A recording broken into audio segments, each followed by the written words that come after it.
ഈ കഴിഞ്ഞ week of, അതായത് വെള്ളിയാഴ്ച, അന്ന് രാവിലെ മുതൽ വൈകുന്നേരം വരെ ഓരോ പരിപാടികളും കറക്കമായിട്ട് ഫുൾ ടൈം പുറത്തായിരുന്നേ.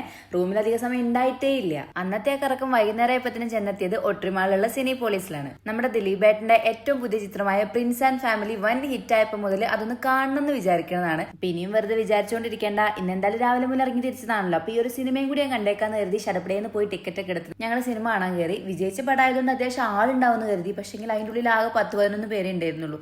അപ്പൊ ഞാൻ വിചാരിച്ചു, അപ്പൊ പടം കൊള്ളില്ലേ, വെറുതെ തല്ലിയതാണോ ആൾക്കാർ എന്ന് വിചാരിച്ചു കേട്ടോ. പക്ഷെ സിനിമ അങ്ങോട്ട് തുടങ്ങിയപ്പോഴത്തേനും ആ തോന്നലൊക്കെ പമ്പ കടന്നു. കുറെ നാളുകൾക്ക് ശേഷം ദിലീപേട്ടന്റെ നല്ല അടിപൊളി ഒരു സിനിമ കണ്ടു. ഒരുപാട് ചിരിക്കാനും ചിന്തിക്കാനും എൻജോയ് ചെയ്യാനും കുറച്ച് വിഷമിക്കാനും ഒക്കെയുള്ള സംഭവങ്ങൾ നല്ല അടിപൊളിയായിട്ട് സെറ്റ് ചെയ്ത് വെച്ചിട്ടുണ്ട് അവർ ഈ സിനിമയിൽ. 2.25 മണിക്കൂർ പോയത് അറിഞ്ഞില്ല. അങ്ങനെ അവിടുന്ന് സിനിമയും കഴിഞ്ഞ് പുറത്തിറങ്ങിയപ്പോഴത്തേനും രാത്രി ആയിട്ടുണ്ടായിരുന്നു. ഇന്നിനി വേറെ ഒരു പരിപാടിയില്ല, നേരെ റൂമിൽ പോകാന്ന് കരുതി. കാരണം അപ്പോഴത്തേക്ക് നല്ല രീതിയിൽ ടയർഡ് ആയിട്ടുണ്ടായിരുന്നു. ഇന്നിനി റൂമിൽ പോയി കുക്ക് ചെയ്യാനുള്ള ത്രാണില്ലാത്തതുകൊണ്ട് വിശപ്പടക്കാനായിട്ട് എന്തെങ്കിലും കഴിക്കാന്ന് കരുതി റിഫയിലുള്ള ഫ്രൈഡ് ക്ലബ്ബിൽ പോയി.